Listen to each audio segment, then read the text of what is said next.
मोहोळमध्ये doctor Babasaheb Ambedkar जयंती, आमदार राजू खरे यांच्या हस्ते पूजन व बक्षीस वितरण. नाचून नाही तर वाचून जयंती साजरी करा. मोहोळमध्ये आमदार राजू खरे यांनी मांडले परखड विचार. बाबासाहेबांनी नाचायला नाही तर वाचायला सांगितलंय. साईनगरमध्ये आमदार राजू खरे यांचे प्रबोधनात्मक आवाहन. ही बातमी संकलित केली आहे तडका न्यूज मराठीने. पाहत रहा तडका न्यूज मराठी. बुधवार दिनांक 15 एप्रिल रोजी पार पाडलेल्या या कार्यक्रमाची सुरुवात आमदार राजू खरे यांच्या हस्ते डॉक्टर बाबासाहेब आंबेडकर यांच्या प्रतिमेचे पूजन करून करण्यात आले. यावेळी मंडळाच्या वतीने आमदार राजू खरे यांचा शाल, श्रीफळ आणि पारंपरिक फेटा बांधून यथोचित सत्कार व सन्मान करण्यात आला. या प्रसंगी आमदार राजू खरे विचार व्यक्त करताना म्हणाले, भारतरत्न डॉक्टर बाबासाहेब आंबेडकरांनी आपल्याला नाचायला सांगितले नाही तर वाचायला सांगितले आहे. त्यामुळे केवळ जल्लोष करून जयंती साजरी करण्यापेक्षा महापुरुषांचे विचार वाचून आणि आत्मसात करून जयंती साजरी करा. समाजात जागृती निर्माण करण्यासाठी जयंती उत्सवात शाहिरांची गाणी आणि पोवाड्यांचे कार्यक्रम आयोजित करा, असे प्रबोधनात्मक आवाहन मोहोळचे आमदार राजू खरे यांनी केले. मोहोळ शहरातील साईनगर येथे शिवजोशाबा क्रीडा, शैक्षणिक व सांस्कृतिक मंडळाच्या वतीने आयोजित डॉक्टर बाबासाहेब आंबेडकर जयंती उत्सवाच्या सांगता समारंभात ते बोलत होते. जयंती निमित्त साईनगर येथे विविध स्पर्धांचे आयोजन करण्यात आले होते. या स्पर्धेतील प्रथम, द्वितीय आणि तृतीय क्रमांकाच्या विजेत्यांना आमदार राजू खरे यांच्या हस्ते बक्षिसे देऊन गौरवण्यात आले. सांस्कृतिक कार्यक्रमांच्या माध्यमातून समाजाला दिशा देण्याचे काम या मंडळाने केले असल्याचे गौरवोद्गारही यावेळी आमदारांनी काढले. या प्रसंगी आमदार राजाभाऊ खरे, नगर परिषदेचे नगरसेवक सरफराज सय्यद, लखन कोळी, पंचायत समिती सदस्य बाळासाहेब गायकवाड, विनोद कांबळे यांच्यासह शिवजोशाबा मंडळाचे सर्व पदाधिकारी, कार्यकर्ते आणि साईनगरमधील नागरिक मोठ्या संख्येने उपस्थित होते. बाबासाहेब आंबेडकर यांची 135वी जयंती आज आपल्या साईनगरमध्ये उत्साहात पार पडते. आज मोहोळ शहरामध्ये सर्व ठिकाणी, सोलापूर जिल्हा, संबंध महाराष्ट्र, अखंड भारतवर्षभर आणि आता विनोद बोलल्याप्रमाणे अख्ख्या विश्वामध्ये बाबासाहेब आंबेडकरांची जयंती अत्यंत धूमधडक्यामध्ये साजरी होते. आज अनेक वक्ते आपल्यासमोर बोलले. मी कार्यक्रमाला आलो होतो त्यावेळेला बरेच जणांची भाषणं झाली, परंतु व्यासपीठावर माझे मित्र विनोद कांबळे, हनुमंत कसबे, आपल्या पंचायत समितीचे सदस्य माझे मित्र बाळासाहेब गायकवाड, व्यासपीठावर उपस्थित मोहोळ नगर परिषदेचे नगरसेवक सरफराज सय्यद, आमचे दुसरे नगरसेवक लखन कोळी, कारंडे सर आणि या कार्यक्रमानिमित्त सुधाकर काशीद सरांचं व्याख्यान झालं.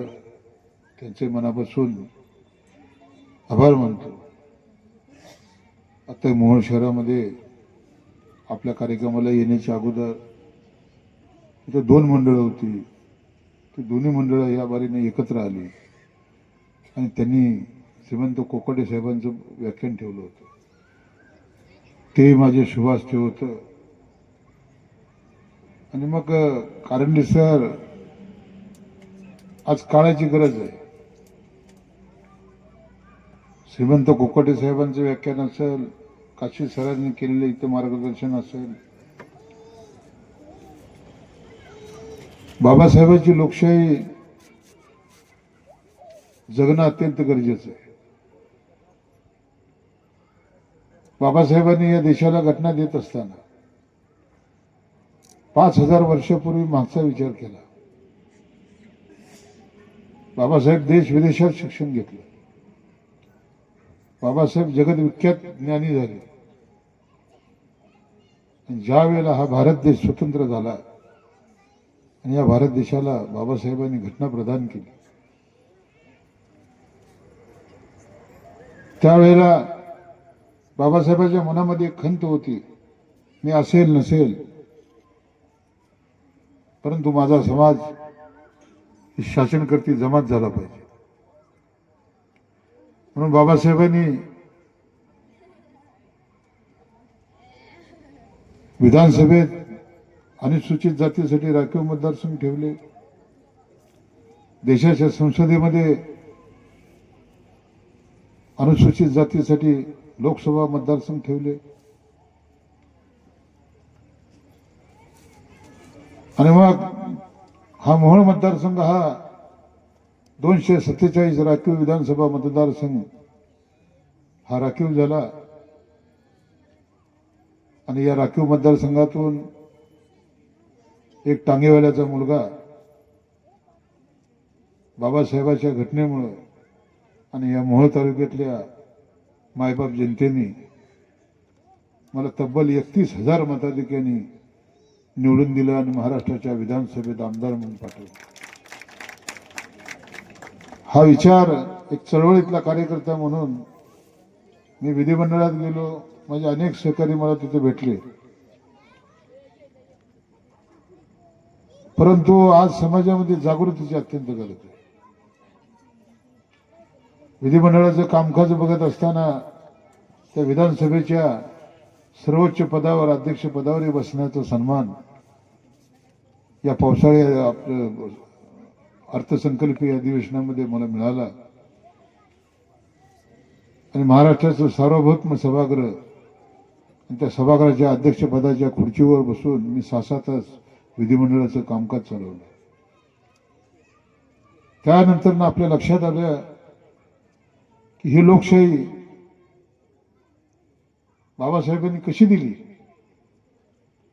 जर आपल्यासारखे कार्यकर्ते त्या विधिमंडळात गेले नसते तर विधिमंडळाचं कामकाज, राज्य सरकारचं कामकाज आपल्याला समजलं नसतं.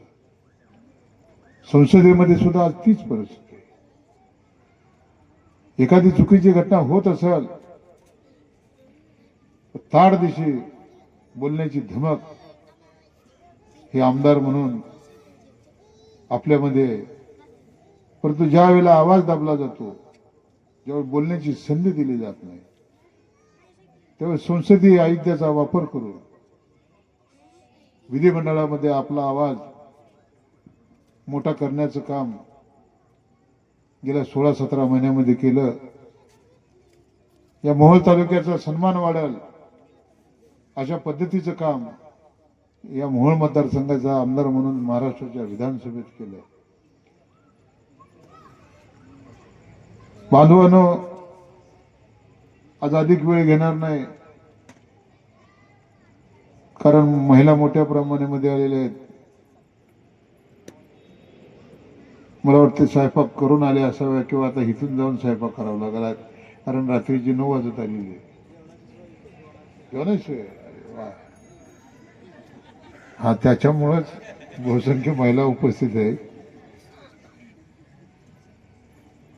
आणि त्यामुळे समाजामध्ये कारणेसर जागृती होणं अत्यंत गरजेचं आहे. चळवळीमधल्या सगळ्या कार्यकर्त्यांना मी ज्या ज्या गावाला भेटी देतो त्या प्रत्येकाला आंबेडकर जयंतीच्या निमित्तानं ग्रामीण भागातून 3 तालुक्याचा आमदार असल्यामुळे मोठ्या प्रमाणामध्ये कार्यकर्ते भेटतायत. त्या प्रत्येकाला सांगतो की बाबासाहेबांनी आपल्याला वाचायला सांगितलं, नाचायला सांगितलं नाही. लोकप्रबोधन कार्यक्रम होणं अत्यंत काळाची गरज आहे. आपण पाहिलं असेल छत्रपती शिवाजी महाराजांचा सातारा, ज्या साताऱ्यामध्ये वर्गाच्या बाहेर बसून माझा बाबा शाळा शिकला, तोच बाबा या भारतीय घटनेचा शिल्पकार झाला. त्याच साताऱ्यामध्ये महाराष्ट्राचे पहिले मुख्यमंत्री यशवंतराव चव्हाण यांनी महाराष्ट्राचा अस्तित्वाला 1960 साली आणला आणि महाराष्ट्राचे पहिले मुख्यमंत्री झाले, तोच सातारा. आणि विधिमंडळाचं अधिवेशन चालू असताना 2-2 मंत्र्यांना 25-25, 30-30 पोलीस गुराढोरासारखं वडतायत. 27 सदस्य संख्या असणारा जिल्हा परिषदेचा अध्यक्ष होतो आणि 37 लोकसभा सदस्य संख्या असणारा जिल्हा परिषदेचा अध्यक्ष पराभूत होतो. विधिमंडळामध्ये प्रचंड मोठ्या आवाजामध्ये रणकंदन माजलं. सभागृहाचं कामकाज तहकूब झालं. विधान परिषदेमध्ये प्रचंड मोठा आवाज आमदार लोकांनी उठवला. आज व्यासपीठावर उपस्थित असणारे माझी चळवळीतले सर्व सहकारी, हनुमंत साहेब, विनोदा साहेब, सर्व शिक्षक, आमच्या मनामध्ये एक प्रश्न आला की लोकशाहीचा दिवसाढवळ्या खून सातारा जिल्हा परिषदेच्या निवडणुकीमध्ये झाला. लोकशाहीची व्याख्या काय आहे ही साताऱ्याच्या जिल्हा परिषदेच्या निवडणुकीमध्ये आम्हाला समजली. बहुमत असताना सुद्धा अध्यक्ष होऊ शकत नाही, म्हणजे ही लोकशाही कुणीकडे घेऊन निघालेली आहे याचा विचार चळवळीतल्या कार्यकर्त्याला आता करावा लागेल. समाजातल्या सर्व घटकाला येणारा काळ बिकट आहे. सातारा हे जे एक मॉडेल उदाहरण आहे. 26 जानेवारीला पालकमंत्र्याला सॅल्यूट मारण्याचं काम, झेंड्याला वंदन करण्याचं काम त्या जिल्ह्याचा कलेक्टर, त्या जिल्ह्याचा एसपी करतो. परंतु साताऱ्यामध्ये त्या पालकमंत्र्याला त्याच कलेक्टरनं आणि त्याच एसपीनं 25-25 पोलिसांनी दरोडेखोर असेल, चोर असेल, 307चा आरोपी असल्याप्रमाणे असं दरादरा ओढलं. शेवटी त्या पालकमंत्र्याच्या कोपऱ्याला जखम झाली. हातातून रक्ताची धार व्हायला लागली. हाताला रुमाल बांधला आणि महाराष्ट्राचा कॅबिनेट मंत्री गाडीमध्ये बसला. जिथं मंत्री सुरक्षित नाही, 2-2 मंत्री सुरक्षित, पोलीस बळाचा वापर करून बाबासाहेबांची लोकशाहीची हत्या करण्याचं काम सातारा जिल्हा परिषदेच्या निवडणुकीमध्ये झालं. काल ते साताऱ्यात झालेलं आहे, उद्या मोहोळमध्ये होईल, सोलापूरमध्ये होईल, महाराष्ट्रामध्ये होईल. हा विचार चळवळीतल्या कार्यकर्त्यांनी 100 वेळा विचार केला पाहिजे की येणारा काळ आपल्यासाठी बिकट आहे. मी मगा मोहोळ शहरामध्ये बोललो की तिथं दोन्ही मंडळ एकत्र आल्यानंतर श्रीमंत कोकाटे साहेबांचं व्याख्यान ठेवलं होतं. तिथं सुद्धा मी ही गोष्ट बोललो की बाबासाहेबांची जयंती साजरी करत असताना फक्त डीजे लावून आपल्याला मिरवणुका काढून चालणार नाही. तमाशीचे फड किंवा ऑर्केस्ट्रा लावून आपल्याला आता चालणार नाही. बाबासाहेबांनी आपल्याला वाचायला शिकवलं, आम्ही नाचायला लागलोय, परंतु अशा लोकशाहीची हत्या साताऱ्यामध्ये होती. त्यामुळे उद्याची सदृढ लोकशाही जर आपल्याला जिवंत ठेवायची असेल तर समाज प्रबोधनाचे कार्यक्रम झाले पाहिजे. शाहीर आणले पाहिजे, शाहिराचे पोवाडे इथं ऐकवले गेले पाहिजे, समाजामध्ये जागृती केली पाहिजे. समाज जागृती करणारे व्याख्यानमाला ठेवली पाहिजे. कार्यकर्ता जागृत होणं अत्यंत गरजेचं आहे. गटातटाच्या राजकारणाला मोठमोठी देऊन बाबासाहेबांची लोकशाही आज अत्यंत धोक्यामध्ये आहे आणि सातारा हे त्याचं ताजं उदाहरण आहे. आम्ही चळवळीतल्या कार्यकर्त्यांनी हा विचार केला पाहिजे की आपल्यामध्ये बाबासाहेबांचं रक्त आहे, आपल्याला इतिहास आहे, 25,000 पेशव्याचा खांडवा करून भीमा नदीमध्ये टाकणारे आपले पूर्वज होते, म्हणून आपण 1 तारखेला भीमा कोरेगावला जाऊन त्या विजयी स्तंभावरती नतमस्तक होतो. 1927 साली बाबासाहेब सुद्धा त्या नतमस्तक झाले. कसं लढायचं आहे आपल्याला माहिती आहे, परंतु येणारा काळ चळवळीतल्या प्रत्येक कार्यकर्त्याने हा विचार केला पाहिजे की समाजाबरोबर सुद्धा आपल्याला आता बहुजन समाजाला जोडावं लागेल, कारण ही चळवळ, ही लोकशाही वाचवणं अत्यंत काळाची गरज आहे.